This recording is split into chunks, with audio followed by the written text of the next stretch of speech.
Pernah nggak sih kamu bertanya, kenapa semua orang tiba-tiba ngomongin Ethereum? Kita tahu Bitcoin adalah raja pertama, simbol dari revolusi uang digital. Tapi sekarang ada suara-suara baru yang bilang Ethereum lebih canggih, lebih fleksibel, dan bisa menggantikan Bitcoin suatu hari nanti. Tapi, bener nggak sih? Beneran Ethereum bakal jadi pemimpin baru di dunia kripto? Di video ini, kita bakal kulik bareng dari sejarah singkat, teknologi dasar, sampai perbandingan kekuatan dan kelemahan dengan gaya santai, tapi tetap berbobot. Kita bahas tuntas. Apakah Ethereum benar-benar bisa menggulingkan tahta Bitcoin? Yuk kita mulai. Bitcoin pertama kali muncul di tahun 2009, diciptakan oleh seseorang, atau sekelompok orang, bernama Satoshi Nakamoto. Waktu itu, dunia sedang dilanda krisis keuangan global. Orang-orang kehilangan kepercayaan pada bank. Dan Bitcoin muncul sebagai solusi alternatif desentralisasi, tidak dikendalikan oleh pemerintah. Manapun Bitcoin punya satu tujuan utama, menjadi uang digital yang tidak bisa dimanipulasi. Fast forward ke tahun 2015, muncullah Ethereum dikembangkan oleh Vitalik Buterin. Seorang pemuda jenius dari Rusia Kanada. Vitalik punya visi yang lebih ambisius, bukan cuma uang digital, tapi sebuah platform komputer global yang bisa menjalankan aplikasi terdesentralisasi dengan konsep smart contract. Ethereum bukan sekadar mata uang, tapi jadi fondasi dari apa yang sekarang kita kenal sebagai Web 3.0. Dan dari sinilah persaingan antara Bitcoin dan Ethereum perlahan mulai terlihat. Secara teknologi, Bitcoin dan Ethereum punya DNA yang berbeda.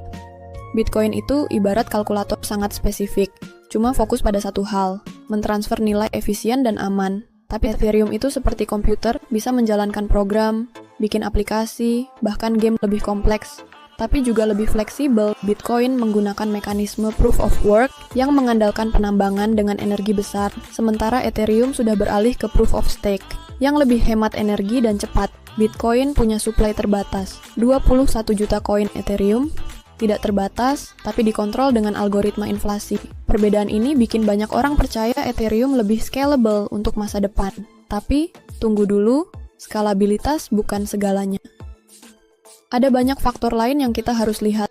Bitcoin itu seperti emas digital, orang menyimpannya, bukan untuk dipakai belanja, tapi sebagai pelindung nilai, seperti investasi jangka panjang. Bahkan perusahaan besar seperti Tesla, MicroStrategy, dan negara seperti El Salvador sudah mengadopsi Bitcoin sebagai bagian dari portofolio mereka. Ethereum lebih banyak digunakan oleh developer, startup blockchain, dan para kreator NFT platform seperti OpenSea, Uniswap, dan Axie Infinity. Semua dibangun di atas Ethereum. Ethereum punya kegunaan luas, tapi Bitcoin punya status merek dagang yang sangat kuat. Di sini, kita melihat dua kutub: Bitcoin sebagai penyimpan nilai, Ethereum sebagai mesin inovasi. Mana yang lebih penting? Tergantung siapa yang kamu tanya. Meski punya keunggulan, Ethereum tidak tanpa tantangan, biaya gas fee yang mahal, kemacetan jaringan, dan persaingan dari blockchain lain seperti Solana, Cardano, dan Polkadot. Ethereum juga butuh waktu untuk menyelesaikan roadmap besar mereka, seperti Ethereum 2.0 yang menjanjikan kecepatan dan efisiensi lebih tinggi. Di sisi lain, Bitcoin justru makin stabil, tidak banyak perubahan, tapi justru itu yang jadi kekuatannya.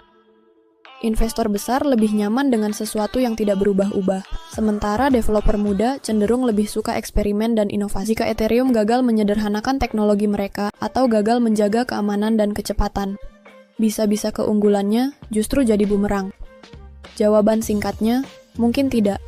Tapi Ethereum akan tetap berkembang pesat dan mungkin mengambil peran berbeda dalam dunia digital. Bayangkan, Bitcoin seperti emas dan Ethereum seperti internet. Dua hal itu tidak saling menggantikan, tapi saling melengkapi. Bitcoin tetap jadi penyimpan nilai utama, Ethereum jadi platform utama inovasi digital. Jadi daripada bertanya, siapa yang menggantikan siapa? Mungkin lebih tepat bertanya, bagaimana dua teknologi ini bisa membentuk masa depan bersama? Keduanya punya tempat, dan keduanya sangat penting bagi dunia kripto ke depan. Kalau kamu tanya investor kripto yang sudah lama, kebanyakan dari mereka akan bilang, Bitcoin adalah aset lindung nilai. Kenapa begitu? Karena Bitcoin sudah terbukti bertahan lebih dari 1 dekade tanpa downtime, tanpa perubahan besar, dan tetap jadi pilihan utama saat market sedang panik. Banyak investor institusi besar lebih percaya Bitcoin karena lebih mudah dijelaskan ke manajemen dan regulator. Bitcoin itu simple, digital gold, sementara Ethereum adalah pilihan favorit bagi mereka yang haus pertumbuhan Ethereum.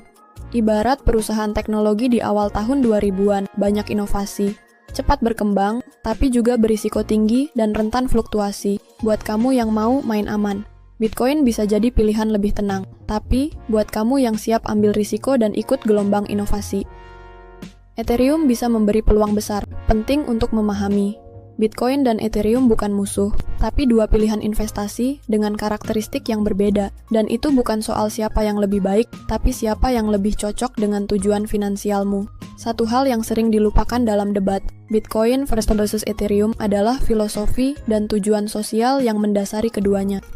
Bitcoin muncul sebagai bentuk perlawanan terhadap sistem keuangan yang terpusat dan korup, itu sebabnya banyak Bitcoiner sangat idealis.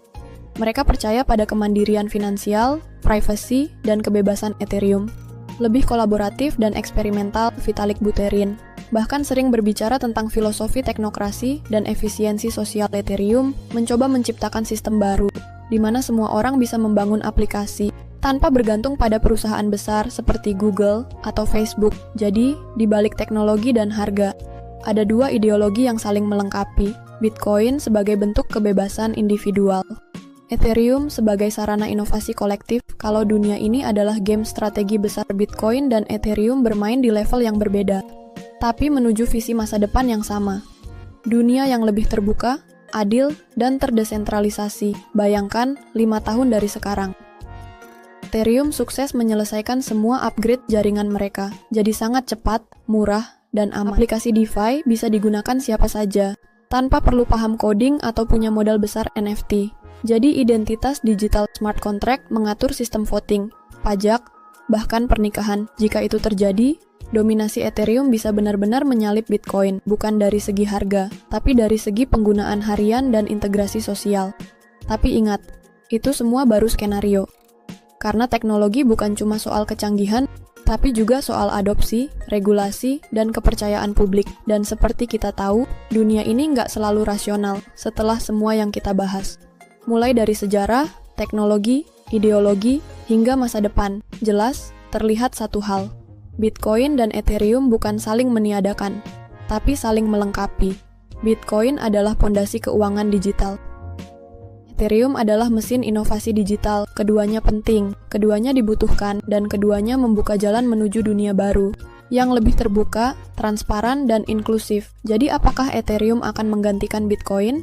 Mungkin tidak, tapi mereka akan berjalan berdampingan menuju masa depan yang lebih besar dari yang bisa dibayangkan. Jika kamu suka dengan konten seperti ini, klik tombol subscribe dan like untuk support channel ini, dan share ke temanmu yang butuh insight seperti ini.